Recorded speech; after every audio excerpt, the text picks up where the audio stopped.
The Diary of a Madman. Welcome to the Tainted Tavern. Oh,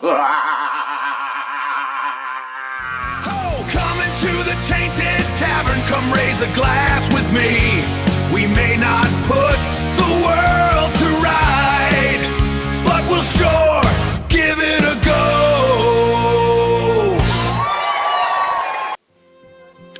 Today I want to talk about Ozzy Osbourne's second solo album, Diary of a Madman. It's the usual tale of rock and roll excess, madness, mayhem, and a tragedy that resulted in 3 deaths, including that of legendary guitarist Randy Rhoads.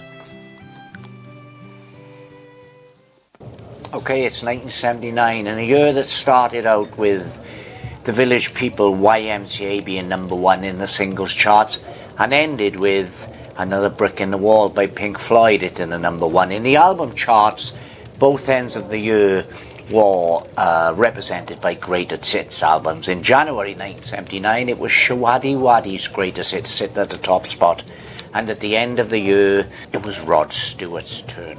Yes, Mr. Do You Think I'm Sexy himself was sitting at the top spot. In 1979, Black Sabbath, on a downer, if you like. They just released a string. Their last 3 albums, maybe, had not been as highly regarded as some of their earlier work.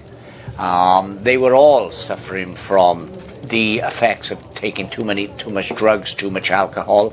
The worst of all was Ozzy Osbourne himself, who would fall into a stupor for days on end and miss recording sessions.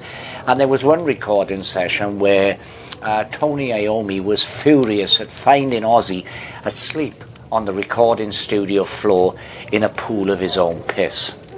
So it was no surprise in 1979 that Black Sabbath decided to, reluctantly, admittedly, but the final decision was made to sack Ozzy Osbourne from the band. They would find a new vocalist. Bill Ward, who was always the closest member of the band to Ozzy, was given the task of telling Ozzy his time was up. Bill Ward wasn't happy with this, but he had to do what he had to do. It must have seemed that it was all over for Ozzy, and he received a payment allowing the band to carry on with the Black Sabbath name without them making any legal movements to have them stop. Because as far as the band were concerned, the name Black Sabbath belonged to the 4 original members. But with Ozzy now finished, sacked, the band wanted to consider onwards as Ozzy Osbourne, as Black Sabbath, and so they paid Ozzy off. Ozzy was totally depressed at this time, and promptly he drank and snorted his way. Ozzy was probably even more distraught when the following year in 1980, Sabbath released their first album without him as a frontman. That was the album Heaven and Hell, which was fronted by the diminutive and yes powerful voiced Ronnie James Dio. And Heaven and Hell was probably the most refreshing Sabbath album for a great many years. Not everyone agrees with me, but I love Black Sabbath, and I love Ozzy era Black Sabbath, and several of the Ozzy albums are absolute masterpieces of the genre and will always be favourite of mine. But Heaven and Hell is actually my favourite Black Sabbath album. I just think it flows far better than any of the other albums. It's an absolute masterpiece of an album. Now, the album was successful both in terms of chart sales and critical acclaim. It put Black Sabbath back on the map, and it seemed that Black Sabbath could indeed exist without Ozzy Osbourne. What was Ozzy doing at this time? Well, he'd sort of pulled himself together to a certain extent, thanks to the efforts of a certain soon-to-be Sharon Osbourne, Sharon Arden, daughter of Black Sabbath's manager, Don Arden, and she had taken a particular interest in Ozzy after Sabbath had decided to get rid of him, and wanted to prove to her father that she could turn Ozzy into a global superstar, that she could do anything he could do, and she went and did it. She dragged Ozzy kicking and screaming out of his drunken, drug-induced stupor, and told him, this is not the end for him. Black Sabbath is not the end, but merely a new beginning. That he was the star, he was the front man, he was Black Sabbath, and he could do it alone. She convinced him of that, and Ozzy started looking for a band. Now, when he found a guitarist called Randy Rhoads, he must have thought he was the luckiest man in the world, because Randy Rhoads' guitar style was absolutely inspired. He was trained in classical guitar. His parents were both very musical. His mother, in fact, was a music teacher, and they taught him for a young age how to play guitar. And Randy Rhoads brought that heavy metal sound and intertwined it with classical chord progressions, and he just sounded amazing. And the eventual album that they brought out was The Blizzard of Oz, which was hugely successful and even eclipsed Black Sabbath's Heaven and Hell in the sales states. In the UK, they were more or less level pegging, but in the US, Ozzy Osbourne just kicked off. He went off into the stratosphere. And that was how Ozzy became far more successful as a solo artist than he had ever been with Black Sabbath, although he would remain right up to his death intrinsically linked with Black Sabbath. And the last concert Ozzy ever gave, while he was suffering from Parkinson's disease and couldn't move around the stage, so he gave the entire concert from a throne they had made for him, a black throne. After all, he was the Prince of Darkness. And that last concert that Ozzy ever gave was with Black Sabbath, so he would remain intrinsically linked with Black Sabbath throughout his career, even if looking at sales figures, his solo career was far more successful than his career had been with Black Sabbath, both the original run with Sabbath and the later run. Now, as I say, Blizzard of Oz was an immediate success, but Ozzy's second album proved to be the one that caused the most problems. That album is Diary of a Madman. Now, this album is highly acclaimed by both fans and critics, but in most lists of Ozzy's best solo albums, this comes out not always, but 9 times out of 10, this would come out as number 2, just behind the awesome Blizzard of Oz, which usually takes the top spot. But you won't have to look far to find fans who actually think that Diary of a Madman is a better album than Blizzard of Oz, and I am one of those. I think that on Blizzard of Oz, Randy Rhoads' guitar playing, and let's make no bones about it, Rhoads is the star of both albums, but Rhoads' guitar playing on Blizzard of Oz is far more conventional, far more hard rock conventional. By the time that they'd got to Diary of a Madman, Rhoads had been allowed to implement a lot of his own ideas into it. I mean, he wrote the songs with Ozzy, and he asked Ozzy at one point if Ozzy minded him trying something else with his guitar solo, and Ozzy told him in no uncertain terms, "It's your album too." So Rhoads was allowed to experiment, and I feel that his guitar playing on Diary of a Madman, particularly on the penultimate track, Sato, is absolutely inspired. But both albums, Blizzard of Oz and Diary of a Madman, are absolutely exceptional. In terms of, it's hard to put a cigarette paper between them of how good they both are. So it's a matter of personal taste, I suppose. Now, before Diary of a Madman was even released, Sharon Osbourne was getting tired with a lot of Ozzy's band, particularly with the bassist Bob Kersley and the drummer Lee Kerslake. Sharon said that they were almost like union reps. They were always grumbling about the money they were paid. They were always pushing for a better deal, for this and that. And so Sharon, by now, had a great influence over Ozzy, and they were promptly sacked. Both Bob and Lee were gone from the band. Randy Rhoads was absolutely furious at this, and he considered quitting at one point, but he decided that he would honour the concert to promote Diary of a Madman that he was committed to. But that was it. After that, he was going to go back. He was going to go back to school, in fact, and study classical guitar, study the classical music and the more. Randy Rhoads was never your typical rock and roller. He wasn't a partier.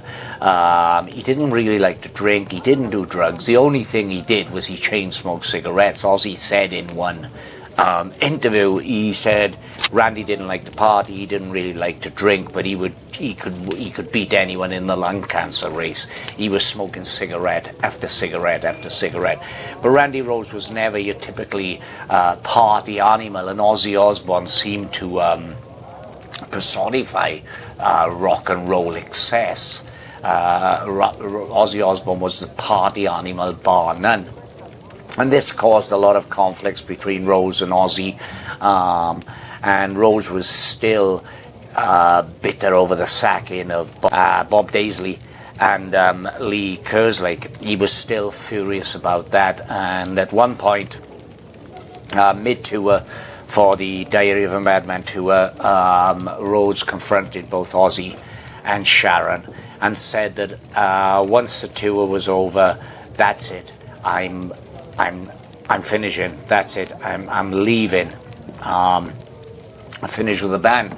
Ozzy got furious and reportedly punched him in the face. This was reported later by Bob Daisley, who wasn't there but had heard from people who was there. And the closeness of Randy Rhoads and Ozzy Osbourne has been presented in the press since the tragedy, which took Randy Rhoads' life too early, and we'll get on to that in a moment. But Daisy claimed that the closeness of Ozzy and Randy was more or less fabricated by Ozzy and Sharon after the tragedy that took Randy's life. Now let's get on to that tragedy. Before we do, let me give you a few more details of the album Diary of a Madman. It was recorded entirely over 3 weeks between February and March 1981. The reason they would be able to commit it to tape so quickly was that Ozzy and Randy Rhoads had been working on this album, these songs, for a massive period of time during the tour for the Blizzard of Oz album. So by the time they went into the studio, they were ready. They had it down to pat really, and they just had to actually track the songs. And of course, Randy was given enough freedom to use his classical chord progressions and his scales, and it was just an absolute musical masterpiece. I mean, the album starts with Over the Mountain, which is fantastic, and that was the difference between Ozzy and Black Sabbath at this period, because prior to this album's being released, Black Sabbath had released the second album with Ronnie James Dio, and that is Mob Rules, which is a very good album, but it's not quite up to the standards of Heaven and Hell, the first album they did with Dio. But they had reinvented a basic heavy metal sound in that. They'd seemed to out-metal the new wave of British heavy metal, which was a big deal at that period. But they still intrinsically kept the traditional sound. Maybe the drone in doomness had gone with Dio's addition to the group, and the songs became more fantasy inspired, so that had all gone. But they still kept that basic hard rock sound, while Ozzy and the addition of Randy Rhoads took heavy metal in a new direction. Ozzy, rather than playing a variation of what he'd always done, seemed to invent the sound of rock and rolls for the 80s, a mixture of almost glam rock with hard rock, with melodies. Ozzy's singing had never been better on these first two solo albums. So Ozzy defined the sound of metal in the 80s. Now, the tragedy that killed Randy Rhoads took part mid-tour for Diary of a Madman. They'd parked up in a outside a mansion which was owned by their tour company in order to get an air conditioning unit fixed on their tour bus. and everyone slept on the bus. This was a big luxury bus. Now, the morning after they parked outside the mansion owned by the Calhouns, who ran the tour company, Andrew Aycock, who was the coach driver, the bus driver, the tour driver, who also held a pilot license, though his medical certificate for being able to fly a plane had expired two years previously. In fact, he shouldn't have even been driving the coach because of the lack of a medical certificate, but that's another story. He decided that he'd take the Calhoun's private plane out for a quick fly around the area, and the tour company's hairdresser, a lady called Rachel Youngblood, wanted to go up and experience the flight, but she had a bad heart, and so Aycock assured her, don't worry, it'll just be up and down, quick fly around, nothing to get concerned about, nothing to get your blood pressure racing. Randy Rhoads, who was famously afraid of flying, decided to go as well because he had a camera with him. He'd recently gotten into photography and he wanted to take some photos, some aerial photos of the area to show his mother. So he went on the flight too. Now, what happened next is been debated ever since. Because one of the plane, basically the plane lost control, ended up crashing, killing all three of them on board, Aycock, Youngblood and Randy Rhoads. But what happened next is highly debated, and there are various statements now.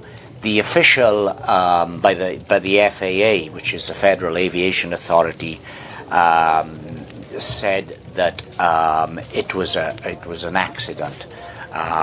Nothing more, nothing less, just an accident, a tragic accident.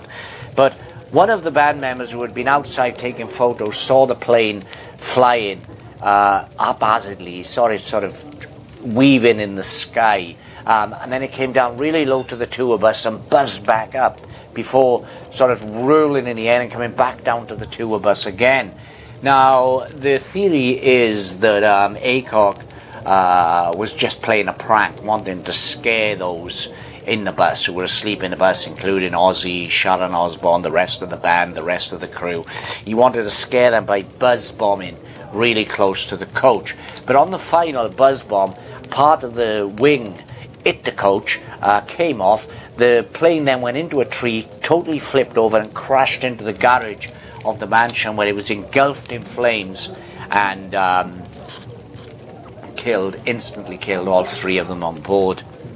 As I say, one of the members of the tour were out taking photographs, and he claimed that he saw a struggle in the plane as it was making its final pass. He thought he saw Randy and Aycock, the pilot, struggling.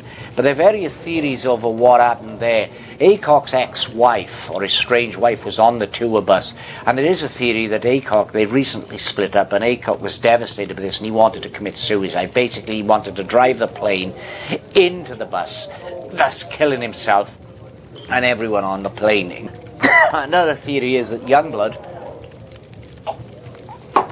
Rachel Youngblood, the hairdresser, had actually had an heart attack during the flight and slumped forward. And the struggle that the crew members saw was actually Randy Rhoads and the pilot trying to drag her back off the controls of the plane. But whatever happened that day, the result was that the plane struck the bus, sheared off a bit of the wind, then went into a tree, then totally raveled out of control, crashed into the garage of the mansion and killed them both. Now, Ozzy appeared only 6 days after the accident on the David Letterman show, and what's interesting about this interview is, rather than his usual stoned, incoherent persona that you saw in most interviews throughout the 1980s, Ozzy was actually in good form during this interview, and Letterman briefly touched on what had happened 6 days before the tragedy. And Ozzy simply paid tribute to Rhoads and said that he didn't really want to talk about it.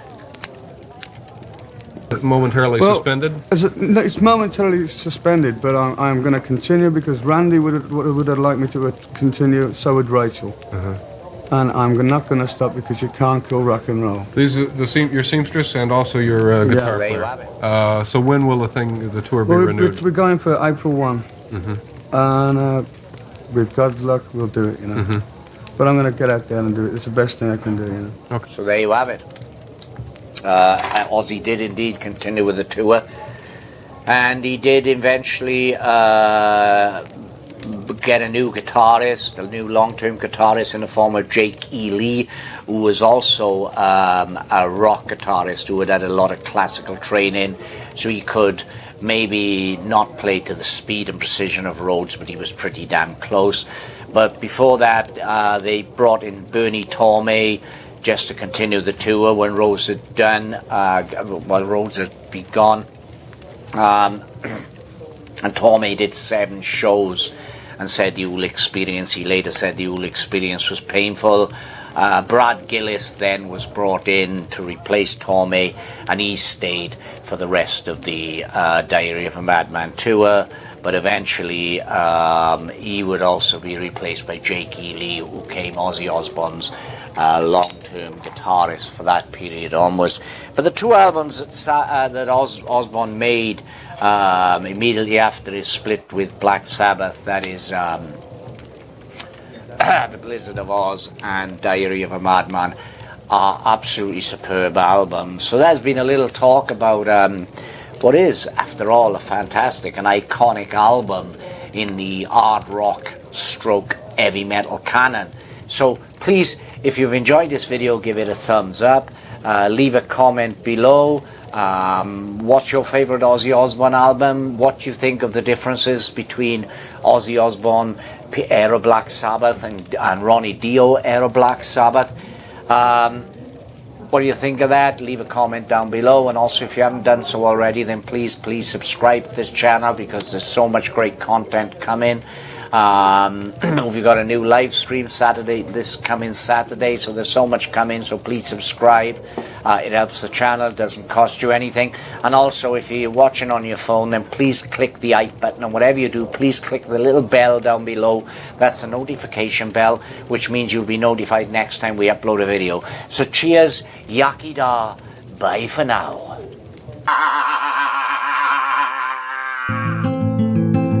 Please come back soon.